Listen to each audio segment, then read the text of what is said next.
Hello guys, in this video I am going to show you how to use the planner feature on the Translink NI application.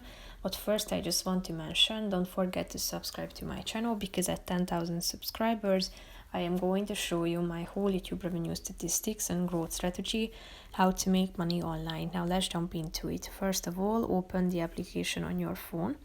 After that, you should tap on this menu icon that you can find in the upper left corner of the screen, and then click on the second option, which is planner. How do I get from A to B?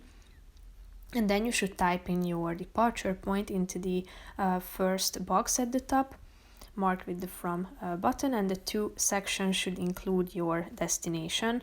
So type it in into the search bar, and in a few seconds you will be able to check out the overview and the possibilities. So here you can find them.